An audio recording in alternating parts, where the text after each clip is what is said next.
전혀 놀랄 일도 아닙니다.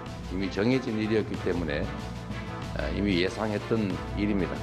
진실은 법정에서 가려질 것이고 매우 심각한 내용인 것 같습니다. 이재명 대표가 더 이상 민주당의 대표를 수행할 수 없는 것이 아니냐.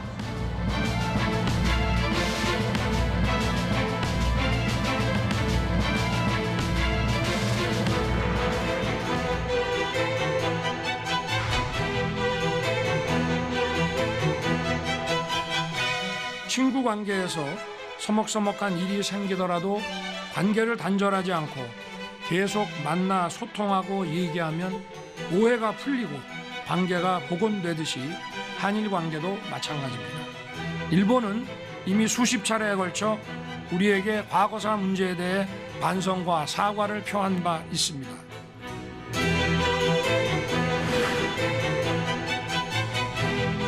피해 당사자의 거부도 무시하고 국민 반대도 무릅쓰면서 일본으로부터 사과 등 그 어떤 것도 얻어내지 못한 대통령을 우리 국민은 더 이상 신뢰하지 수 없습니다. 국회 차원의 조사가 불가피합니다.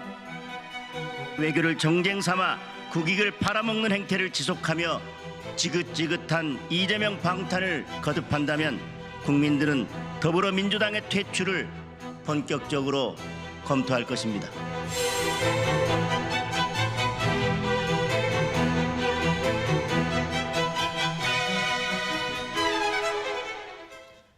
여의도 사사건건 시간입니다. 자, 오늘은 격주로 만나는 분이죠. 전원책 변호사와 함께하겠습니다. 어서 오십시오. 예, 안녕하세요. 네, 자, 이 이야기부터 해야죠. 오늘 검찰이 이재명 대표 재판에 넘겼습니다. 혐의 내용 뭐 엄청 방대한데 어떻게 보셨습니까? 1년 반 만에 이 그분을 법정으로 모셨다. 이 그분, 언론에서 늘 그분이라고 얘기했잖아요. 특히 대선 전국에서는 이재명이라는 말도 하지를 못했습니다. 그런데 결국은 그 당군들의 최대 공격 환수라고 얘기하던 이 대장동이 그게 아니고 배임이다. 4,895억 원 손해를 끼친 배임죄다. 이래서 검찰이 재판을 회부를 했고 또 우리에게 널리 알려지지 않았던 위례신도시 사건. 또 하나가 이제 성남 FC 후원금 사건이죠. 이것이 그 133억 5천만 원입니까? 쉽게 말하면 제3자 뇌물죄. 이 사람들이 이걸 별로 대수롭지 않게 생각하는데 이 범죄만 하더라도요 무기징역까지 선고할 수 있는 사건입니다. 이게 유죄라면? 예, 징역 10년 이상 무기징역까지 해당하는 중범죄입니다. 이러니까 그 앞으로 남아있는 백현동이라든가 그리고 상방울 대부 송금 사건 뭐 이런 사건을 굳이 얘기하지 않더라도 지금 이재명 그 당 대표에게는 문자가 또 쓸 자리가 없다. 언론이 그런 표현을 쓴 언론이 한 군데가 있었습니다. 자기가 쓸 자리가 없다. 눈앞에는 천길랑 떨어진데 발을 딛고 쓸 자리가 없다는 겁니다. 이제 그 이런 판국이 됐는데 아직도 뭐 질서 있는 퇴진 운운하는 걸 보면 참 민주당도 깝깝할 거예요. 지금 민주당의 원로들이 앉아서 후수회의하고 있을 겁니다. 정말 깝깝하다. 큰일 났다. 이러다가 내년 총선은 정말 완전히 정반대로 된다. 자기들이 180석을 얻었었는데 이제 반대로 자기와 반대되는 세력이 180석을 얻고 자기들이 100석 이하로 추락할 수가 있다. 이런 위기감을 느끼고 있을 겁니다. 이대로 끌려가면 그렇게 될 수 있지 않겠냐. 모두의 그분 표현하셨는데 사실 천화동인 1호가 누구 거냐라는 논란이 대선 기간 동안 있었고요. 근데 오늘 기소 내용에 보면 428억 약정설은 빠져 있어요. 이걸 놓고 이제 야당에서는 비판하는데 핵심 혐의 하나도 안 들어가 있다. 예, 지금 지난주부터 이제 언론에 계속 흘러나오기를 이 앞에 구속영장 청구하고 체포동의안 국회 보냈을 때 보니까 428억이 빠져 있더라. 그래서 검찰이 뭔가 지금 그 제대로 수사를 못하고 있는 것 아니냐 이런 얘기가 계속 흘러나왔죠. 그런데 검찰은 좀 안심할 수 있는 것, 자기들이 공수 유지를 확실히 할 수 있는 것만 일단 기소를 하자. 그 말은 뭔가 하면 김만배 그리고 이 정진상이와 김용희 이 세 사람이 입을 꽉 닫고 있다는 겁니다.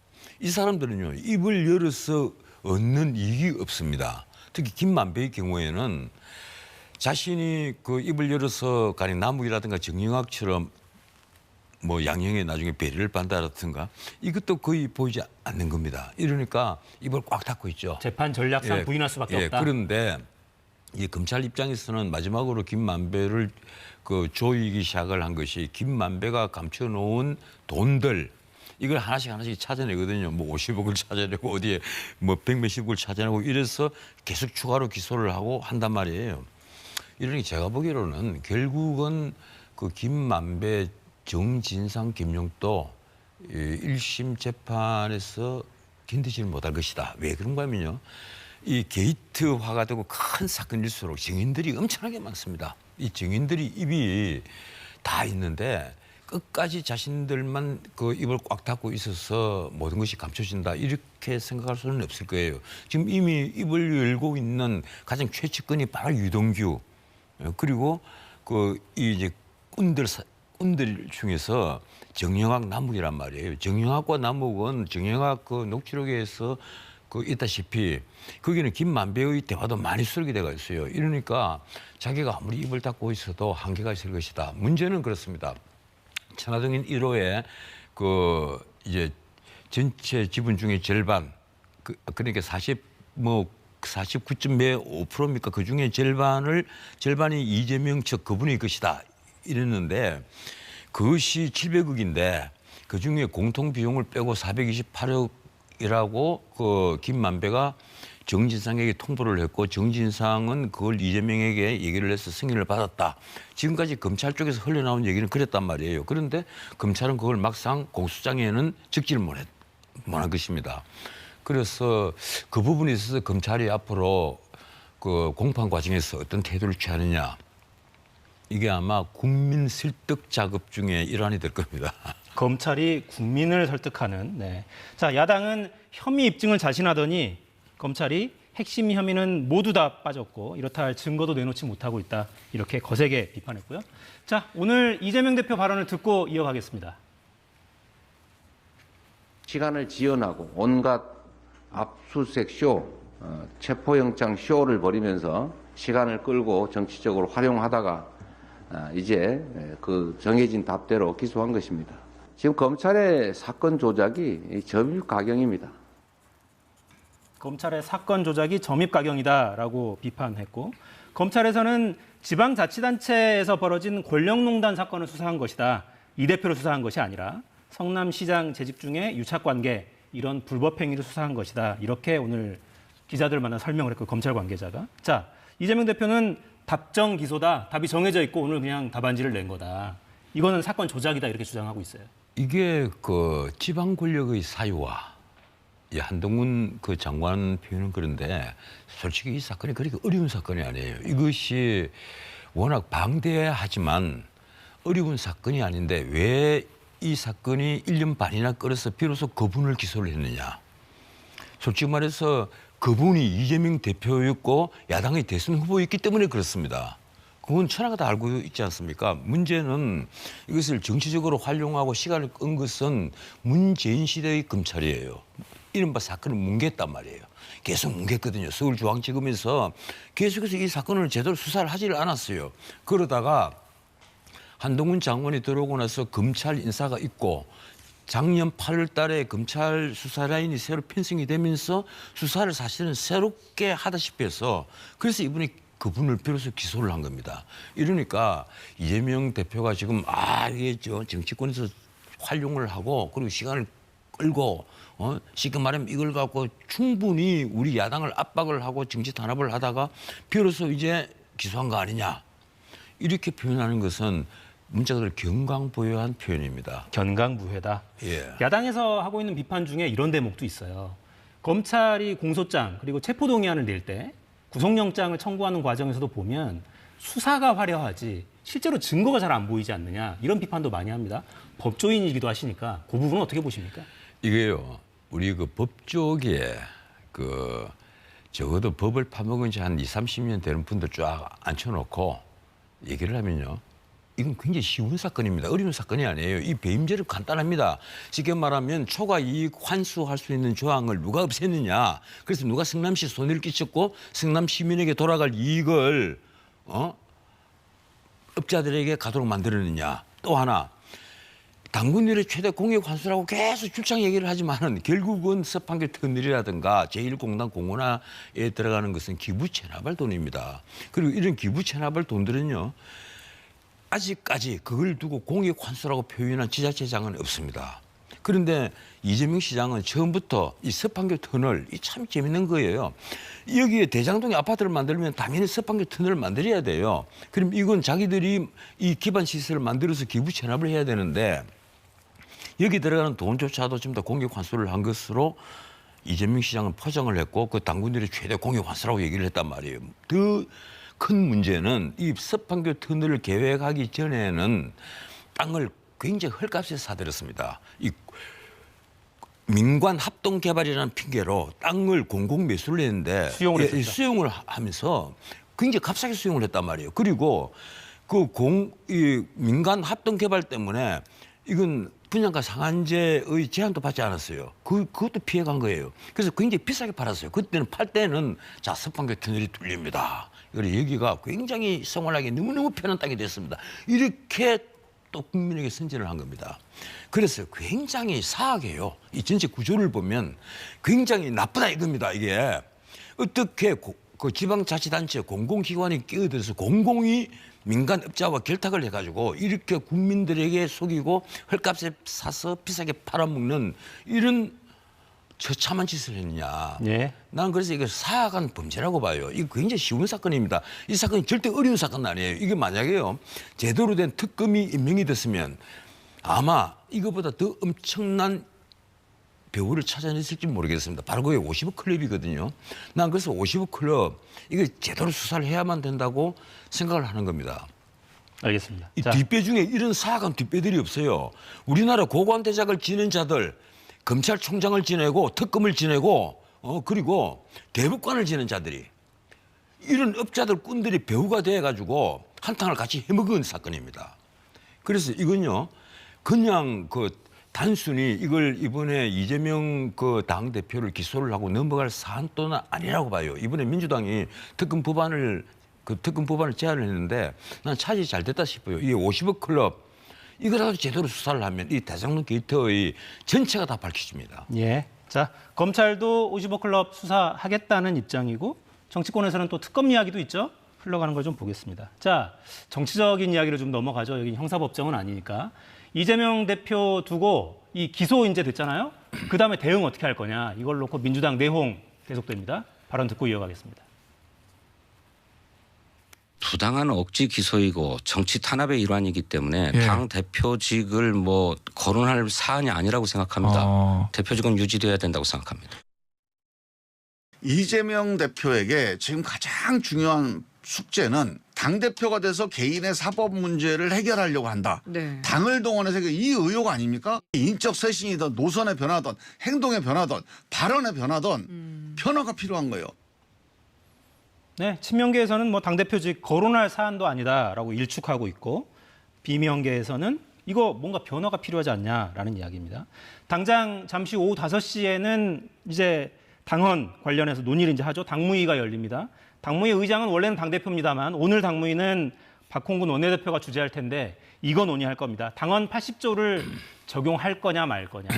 당헌 80조 1항을 보면 불법 정치자금 투수 이런 부정부패 관련한 위반 혐의로 기소된 당직자의 직무는 기소와 동시에 정지하도록 되어 있습니다. 재판에 넘겨짐과 동시에 정지하도록 되어 있는데 3항에 예외 조항이 있죠. 정치 탄압 이런 부당한 이유가 있다고 인정된다면 당무위 의결을 거쳐서 달리 정할 수 있다. 전망은 어떻게 하십니까? 볼 것도 없습니까? 참 이게 당무위 이게 방탄조끼 하나 또 입혀놓은 거잖아요. 지난번 진당대회 할 때 이 80조 3항을 딱 만들어가지고 정치 탄압 등 부당한 이유가 있다고 인정이 되면 당무위 의결로 당직을 그대로 유지할 수 있도록 만들었거든요. 그리고 지금 사무총장이 조정식 의원이죠. 네. 이분이 제가 알기로 5선 의원입니다.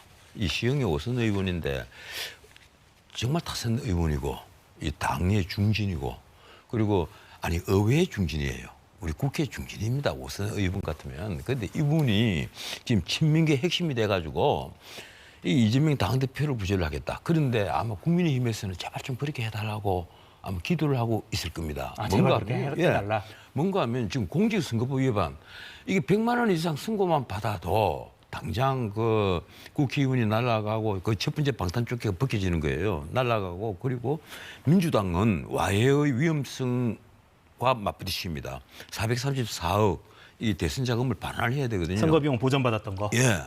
그런 판에 줄줄이 아닙니까? 그걸 이제 국민의힘에서는 아마 줄줄이 사탕이라고 그럴 거예요. 이 대장동에다가 위례신도시 이번에 그리고 성남 FC 후원금 그리고 곧 정자동, 백현동 그리고 상방울 대북 송금 사건까지.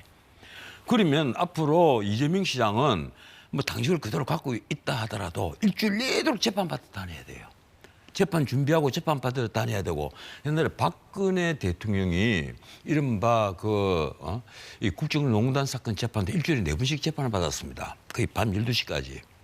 정말 이거는 강행군을 한 이건 뭐 재판이라기보다 이건 너무너무 심한 이 사법적 지옥이 펼쳐진 거죠. 그런데 아마 이재명 시장에게는 그보다 더 할 거예요. 줄줄이 지금부터 기소가 되면 그 아마 병합 심리는 거의 하지 못할 겁니다. 이 수원지검에서 또 기소한 것은 또 수원지법에서 재판을 받아야 되고 이럴 판이니까. 그러면 앞으로 민주당이 어떻게 되겠어요? 제가 보기로는요. 민주당의 사법 리스크가 그대로 다 옮겨가는 겁니다. 그러면 가만히 있어도 국민의힘은 그 반사적 효과를 보는 거예요. 이번에 그 전당대회를 하면서 컨벤션 효과를 보니까 국민의힘 지지도가 확 올라갔잖아요. 그리고 전당대회 때 김기현 당대표가 선출이 되니까 싹 꼬꾸라지고 있는데 자 이번에 이제 이렇게 이재명 시장에 대해서 기소가 되고 하면 국민의힘은 속으로 쾌지를 부르겠죠. 자 앞으로 두고 보자. 온갖 말들이 다 나올 것이고 그리고 거기서 빠져나가려고 이재명 시장은 온갖 발언들을 또 해야 될 것이고 그럴 때마다 민주당의 점수는 계속 깎여 나갈 겁니다. 그래서 제가 보기로는요. 이번에 저는 싸움 있었잖아요. 박지원, 박용신 두 분이 문재인 대통령을 만나고 와서 그 문재인 전 대통령이 무슨 말을 했더라. 이거는 이재명 외에는 대안이 없다. 한쪽에서는 이런 말을 하고 한쪽에서는 결단을 해야 된다. 뭐 이 박용진 의원은 그렇게 또 전언을 하고 그래서 누가 더 진짜냐, 누가 거짓말을 하느냐 이런 논란이 붙었는데 왜 이런 말이 나오는 거예요? 이재명 당 대표를 대체를 할 친민계든 비민계든 어떤 새로운 뉴스타, 새로운 지도 세력, 구심점이 보이지 않으니까 다시 문재인을 소환을 한단 말이에요. 이러니까 민주당도 앞길이 깜깜한 거예요. 예. 지금 문재인 전 대통령이 다시 대통령에 출마하지 않는다면 문재인 전 대통령이 다시 등장을 해서 민주당에게 어떤 도움이 되겠어요? 쉽게 말하면 지난 5년 동안의 실패한 그 문재인 정부 그것만 계속해서 부각이 될 텐데 참 제가 보기에는 정말 답답해요. 이 민주당도 어떻게 찾을 어떤 새로운 스타가 없으니까 문심을 다시 소환을 한단 말이에요. 문심이 어디 있느냐. 지금 그거 따질 때입니까? 네. 앞길이 안 보이니까 문심을 소환한다 이렇게 지금 해석하고 계시고 이재명 당대표가 자리를 지키고 있어야 하느냐 이거를 여론조사를 해보면 정말 극적으로 갈립니다. 네. 전체 국민들은 팽팽하죠. 이 정도면 통계적으로는 의미가 없는 차이입니다. 오차범위 내입니다. 찬성이 높긴 하죠, 약간. 민주당 지지층으로 해보면 10명 중 8명이 당대표직 그대로 수행해야 한다라고 이야기합니다. 이재명 대표가 최근에 기소 앞두고 당내 최대 계파 의견그룹 계속해서 만나고 이런 과정이 있었고 물러나라는 이야기 나오진 않았지만 쇄신을 요구하는 목소리는 있었습니다. 쇄신으로 여기 좀 웃으시네요. 지금 더 미래를 포함해서 이 민주당에서 비명계에서 입 바른 분들 방송에 라디오 방송에 많이 나오시잖아요. 이분들이 하는 얘기도 거의 다 대동소이해요. 그 결단을 해야 돼. 무슨 결단? 이 질서 있게 뭐 물러나라 이런 얘기도 하지만은 우선은 친명계 일색인 그 당에 이 당 조직을 좀 바꾸자. 그래서 이 당원들의 그 진솔한 얘기를 좀 듣는 그 라인을 확보를 해달라. 이제 이런 얘기를 자꾸 한단 말이에요. 그 말은 뭔가 하면 사무총장 쫓아내라 이 얘기입니다. 다음 총선 그 공천권을 어차피 친명계가 장악을 하려고 하겠지만 그 첫 번째가 사무총장 자리니까 사무총장부터 좀 바꿉시다. 그러면 우선은 좀 봐줄게. 지금 이 얘기를 하는 거예요. 우선은 이재명 당대표 네가 그대로 있다 하더라도 좀 봐줄게. 어차피 당신은 공직권 행사 못한다. 결국 그렇게 된다. 근데 그 전에 사무총장을 바꾸자. 사무총장이 할 일이 워낙 많단 말이에요. 전체 당협에 사람을 옮길 수도 있고 또 이게 뭐 리포트를 하나 만들더라도 사무총장이 주로 관장을 하니까. 그래서 사무총장부터 바꾸지 이 얘기를 하는 거예요. 당신의 직계 라인을 좀 바꾸자. 친명계 일색 당부터 바꾸자. 지금 솔직히 말해서 민주당은 개딸들이 지명을 해 있잖아요. 개딸이라고 해서 전부 다 따님들이 아닙니다. 거기는 다 나이가 많은 제가 보기로는 개 아주머니들 혹은 그 양아들이라고 부르는 그 양아들은 그죠. 그 양심의 아들입니까? 양심 세력의 아들입니까? 뭐 이런 분들, 그 나이가 이미 40, 50대 된 분들이 주식인 것 같아요. 지난번에 막 풍선 발로가 밟고 터뜨리고 있는 그 얼굴들을 자세히 보니까. 수박풍선이요? 예, 수박풍선이요. 나이들이 이미 다 마르신 분들이에요. 이분들이 전명을 하고 있단 말이에요. 그리고 여기에 대해서 조금만 다른 얘기를 하면요. 문자 폭탄이 쏟아지는 것도 아닙니다. 트럭을 몰고 가서 시위를 해버리잖아요. 이러니까 이미 민주당은 민주정당으로서의 자세를 잃었다. 제가 보기에는 그렇습니다. 결국은 그렇게 되면요. 망하는 길밖에 없습니다. 그래서 민주당 스스로가 살기 위해서는 지금 바꿔야 된다. 그러면 이재명 대표, 내가 참 남의 당이니까 뭐 저는 뭐 당적은 없습니다만 제가 할 말은 아닐지 모르겠는데 이재명 대표가 지금은 물러나서 민주당에게 기회를 열어줘야죠. 자신이 계속해서 이 자리에 있으면서 자신이 민주당에 부담이 되어버리면 민주당은 앞길이 정말 막막해지는 거예요. 이재명 대표가 물러나는 게 민주당을 위해 순리 아니냐 뭐 이런 말씀이었습니다. 자, 주제를 좀 바꿔보죠. 자, 한일 정상회담 후폭풍 계속됩니다. 야권은 굴욕외교라고 평가하면서 공세 계속합니다. 물론 여당은 총력 엄호 중이고요. 발언 듣고 이어가겠습니다. 일본에게 저자세로 조공을 바치듯이 이렇게 한일 회담을 해 온 것에 대해서 우리 국민들께서 참으로 허탈하고 모욕감을 느끼고 있습니다. 이제 국민이 나설 때입니다. 태극기를 다시 우리 손에 들고 각 가정에 개양하고 차에 붙이고 구한말 시대에 쇄국 정책 고집하면서 내부 권력 투쟁에만 전념하던 사람들의 모습을 그대로 연상시킵니다. 국익을 위한 대통령의 외교적 결단까지 국정조사를 들이대는 것은 나가도 너무 나간 처사입니다. 전반적인 여론조사들을 보면 국민들이 이렇게 호의적으로 평가하고 있는 것 같지는 않습니다. 이 변호사님 평가가 좀 궁금한데 왜 정상회담 출국하기 전에 물 반 컵은 우리가 채웠으니 나머지는 일본이 채울 차례다 이런 박진 장관 발언도 있었고 좀 채워진 것 같으십니까? 이 순서가 바뀐 것 같아요. 순서가 바뀌었다. 예, 윤 대통령이 우리 국민들을 물론 뭐 완전히 설득은 안 되겠지만 국민들을 설득하는 걸 먼저 좀 하시고 출국을 했으면 어땠을까? 이 윤석열 대통령이 지금 도어 스태핑이 없죠. 기자회견은 안 하죠. 오로지 하는 것이 뭐가 아니면 국무회의를 생중계하는 것. 지금 깜짝 놀랐습니다. 국무회의를 생중계를 해? 뭐 이런 데 맛을 들렸나 하고까지 생각을 했는데 참 보면 깝깝합니다. 이게 우리 국민들이 양보를 하지 못하는 게 몇 가지가 있습니다. 일본에 대해서 양보를 하지 못하는 게 그것이 뭔가 하면 가령 식민지 근대화론 같은 거 그리고 독도 문제 이런 것은 우리 국민들이 절대 양보하지 못하는 거예요. 그리고 또 하나 대한민국에 대한 진실한 사죄입니다. 자꾸 일본이 이번에도 윤 대통령이 뭐 수십 차례 사죄한 거 아니냐 이랬지만 생각해 보십시오. 수십 차례 반성하고 사죄한다 이러고 나서 곧 얼마 있지 않으면 망언이 나옵니다. 그 아래 강요가 망언을 하거나 아니면 그 당사자가 망언을 하거나 망언이 나온단 말이에요. 이러니까 우리 국민들이 이번에 이제 나온 표현이지만 진전된 인식이 있었느냐 없다는 거예요.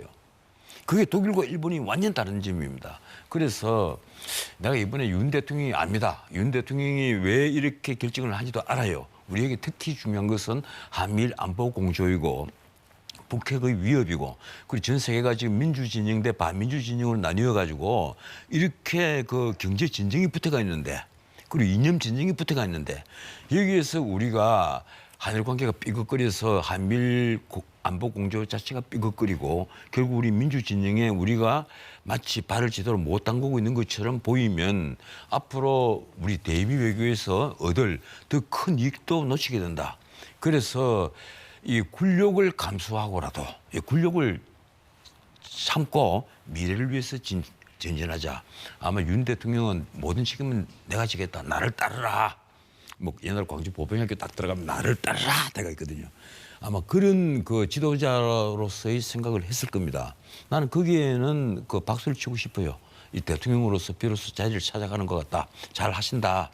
하지만 근데 순서가 우리 국민을 설득하는 그 모습을 좀 일찍 보여줬으면 좀 낫지 않았을까. 네. 왜 그런가 하면요. 우리 보수 쪽에서도 이번에 그 윤 대통령이 그 보인 여러 가지 태도, 발언, 특히 어제 이제 그 국무회에서 한 연설을 쭉 들으면서 23분간 했잖아요. 쭉 들으면서 저도 솔직히 말해서 야, 이거 너무 오버하는 것 아니냐. 이런 느낌이 들 때가 있었거든요. 네. 그래서 좀 순서가 좀 바뀌었으면 좋았을 순서가 잘못됐던 뻔했다. 것 아니냐.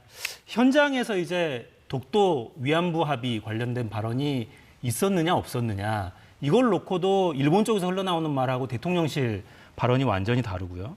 오늘 대통령실 핵심 관계자가 기자들을 만난 자리에서도 당연히 이 질문이 또 나왔습니다.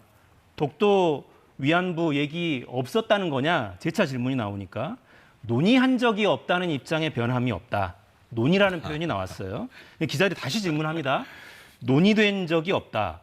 거론된 바도 없느냐? 기시다 총리가 일방적으로 언급하지도 않았느냐? 이런 질문이 재차 나왔고 그랬더니 디테일보다 본질이 중요하다라면서 논의냐 거론이냐 이런 말기술 말고 독도와 위안부는 논의되지 않았다. 이런 입장에 집중해달라. 이런 요청이 있었는데 이거 어떻게 이해를 해야 될까요? 이거요. 우선 독도 문제를 제가 짧게 하나 말씀드리자면 독도 문제는 이제 중학교 학습지도 요령서 이런 데 있는 문제가 아닙니다. 이 국방백서의 문제가 돼버렸어요. 국방백서에 보면 일본이 국방백서입니다. 거기에 보면 독도는 그냥 다케시마는 뭐 그 사람들은 독도는 애초에 없어요. 다케시마만 있지. 다케시마는 자신들이 수복해야 할 자신들이 고유의 영토다. 이렇게 못을 꽉 박아버렸습니다.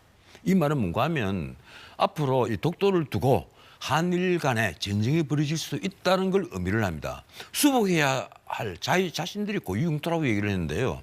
그런데도 우리는 이 주한 일본 대사관의 공사 정도를 우리나라 차관이 초치해서 그냥 경고 한마디 함으로써 그걸 또 넘어가고 했단 말이에요. 그런데 이번에 한일 그 정상회담에서 그리고 아마 식사 자리에서까지 다 포함을 해서 독도 문제는 일본 언론도 언급을 했다는 말이 거의 잘 보이지 않아요. NHK가 한번 언급을 했습니까? 그 정도인데 위안부 문제는 언급을 한 것 맞는 것 같아요. 이 기시다 총리가 이 박근혜 대통령 당시에 위안부 문제를 합의한 당사자지 않습니까? 그때 외상으로서 당사자니까 그리고 이 문재인 정권이 완전히 파기를 해버렸단 말이에요. 이 재단 자체를 완전히 깨버렸거든요. 이러니까 이 위안부 문제 이거 좀 합의 이행 합시다. 뭐 이런 얘기를 한 것으로 보여요. 그래서 그런 말이 흘러나오니까 지금 일본 언론에서는 위안부 문제를 기시다가 언급을 했고 하면서 점점 박해가 있는데 우리 이 용산에서는 완전히 꿀먹은 벙어리처럼 거기에 대해서 말을 못 하거든요. 왜 그런가 하면 이 자체가 독도 문제, 위안부 문제, 특히 독도 문제 같은 경우는 더더욱 우리 국민의 마지막 자존심이란 말이에요. 영토 주권은 할 수가 없죠. 여기에 대해서 잘못 언급이 되면 잘못하면 정권이 위태로워집니다. 그래서 조금처럼 말하기 어려운 건데 내가 이번에는 거꾸로 그렇게 늘 입을 열어대던 용산 대통령실 고위 관계자들이 왜 이럴 때 총대를 대신 못 매나 이 사람들아 늘 다른 데는 이 전당대회 할 때 누구 쫓아내고 누구 쫓아낼 때는 그렇게 입을 열심히 열던 자들이 왜 이제 와서 이런 대통령을 정말 옹위해야 될 이 순간에 대통령이 순금이잖아요. 앞에서 누가 대통령을 해치려고 하면 자기들이 창을 내서 막아야죠. 이럴 때 왜 입을 못 여나 정말 참 답답할 뿐입니다. 네, 왜 보좌를 제대로 못하느냐. 심지어요. 일본 외상은 이번에 그 정상회담 직후에 강제징용 없었다. 또 이런 망언을 하잖아요. 그랬었죠. 예. 중의원 발언이었죠. 예. 그런데 우리 쪽에서는 거기에 대해서 좀 제대로 대응조차 못해요. 이러니까 화가 나요. 우리 국민들이 이번에 윤 대통령에게 섭섭해하고 분노하는 것은 이런 전체가 너무 굴욕적으로 보인단 말이에요. 네. 아무리 대의도 좋지만 이 대의를 얻기 위해서 너무 굴욕적인 모습을 보이고 이 굽히고 들어가는 것은 쉽게 말하면 이 민주당이 이번에 뭐라고 합니까? 뭐 개묘 늑약? 좀 심한 표현을 써요. 이 늑약이라는 표현을 함부로 쓰면 정말 욕 듣습니다. 어떻게 민주당이 말을 그렇게 합니까? 예. 자신들이 그러면 문재인 정부 때는 그런 식의 늑약을 얘기를 한번 해볼까요? 대중 권력 외교야말로 진짜 처참한 권력 외교였고 대부분 더 말할 것도 없습니다.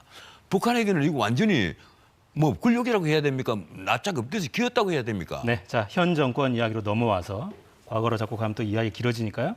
후속 조치를 좀 서둘러라라는 대통령의 지시도 있었고, 그래서 이창양 산업통상자원부 장관이 이번 주 중에 전략물자 수출입 고시 개정안 행정예고하고 화이트리스트 이거 보건 절차 착수하겠다 이렇게 공식 발표를 했었어요. 근데 일본 쪽의 경산상이죠, 경제산업상 화이트리스트 복원 신중히 판단하겠다 이런 발표가 또 있었고, 한국 쪽의 수출관리 제도 운용 상황 실효성 확실히 확인하고 싶다. 이게 속도가 너무 다르지 않습니까, 양쪽? 이번에 화가 나는 게요. 이게 소부장만 해도 마찬가지입니다. 그동안 우리가 당할 만큼 다 당해버렸잖아요. 특히 소부장 같은 경우는 우리나라 뭐 삼성전자, SK하이닉스 같은 이 반도체 회사들만의 문제가 아니에요. 우리가 당할 만큼 당하고 그리고 우리가 피해를 입을 만큼 피해를 입고 우리는 WTO에 제소를 하고 나서 아직까지 거기에 재판하면 열리지 않은 상태인데 이렇게 합의를 하면서 우리도 그런 다 제소 취하고 다 하겠습니다. 소부장 또 이제 그럼 풀어주시고 그리고 나서 화이트리스트가 문제가 되는데 이것도 일본은 미적거리고 있단 말이에요. 이 화이트리스트는 사실 일본이 문명국가이고 대한민국이 같은 동등한 문명국가라면요. 최근접 국가잖아요. 무역이 가장 빈번하고 그러면 화이트리스트에 일본에 늘 대한민국이 있어야 되는 것은 당연지사입니다. 그런데도 일본이 지금 하는 짓을 보면요. 자, 한국은 화이트리스트를 푼다고? 우리도 지금 그럼 풀려고 한번 해볼게요. 이런 마지못해 끌려가는 듯한 그런 자세를 보이거든요. 그렇게 해서 뭘 얻을 수 있겠습니까? 하나 분명한 것은 이렇습니다. 지금까지 혐한 한국을 싫어하고 미워한다. 혐한 한국을 한국 싫어 이런 것을 이용한 세력은 일본에서는 우익입니다. 일본은 우파예요. 자민당 우파. 바로 기시다가 있고 그 앞에 스가가 있고 앞에 신조가 있었던 일본 우파들이 그걸 이용을 해요. 그리고 우리나라에서 묘하게도 반일을 주장을 하는 사람은 우리나라에서는 좌파들입니다. 진보주의자라고 스스로를 부르는 좌파들이 반일을 주장하고 죽창가를 외치고 그리고 일본은 정반대로 혐한을 주장하는 사람은 일본 우파예요. 예. 참 그래서 답답합니다. 저도. 대통령의 어제 국무회의 비공개 발언 또 이런 게 있었다는 거 아니에요? 한국 야당 의원 만나서 한일 관계 함께하자 설득하겠다. 이런 일본 야당 의원 이야기를 듣고 내가 부끄러웠다라는 윤 대통령의 발언이 지금 흘러나왔는데 그것도 비슷한 맥락이라고 봐야 됩니까? 그것도 정말 또 대통령께서 왜 그런 표현을 왜 씁니까? 그냥 비서실장 불러갖고 일본에서 일본 야당, 일본에서는 그 여야 할 것 없이 이게 대한 문제를 통통 다 뭉쳐갖고 이게 우리나라 야당도 일본이 거꾸로 설득한다고 나오는데 우리가 뭐라고 좀 대응을 해야지 이러면 김대기 실장이 총대를 이럴 때 매야죠. 네. 이럴 때 매고 야당에 한마디 한다라든지 그리고 특히 뭐 기자 간담회 이런 걸 통해서 대통령을 좀 편하게 만들어 줘야지 일일이 대통령이 이런 걸 다 얘기를 해서 대통령이 이렇게 말을 하더라 이렇게 흘러나와 버리면 그게 대통령 반대 세력에게는 또 공격의 소지가 됩니다. 예. 부적절한 메시지 아니었냐 뭐 이런 말씀으로 해석이 되네요. 자, 지금 들어온 속보를 하나 전해드리고 넘어가겠습니다. 북한에서 순항미사일 여러 발을 동해상으로 발사했다라는 소식이 지금 막 들어왔습니다. 북한에서 순항미사일 여러 발을 동해상으로 발사했다는 속보가 지금 막 들어왔습니다. 자세한 소식은 들어오는 대로 다시 전해드리겠습니다. 자, 전원책 변호사와 함께했습니다. 오늘 말씀 감사합니다. 예, 고맙습니다.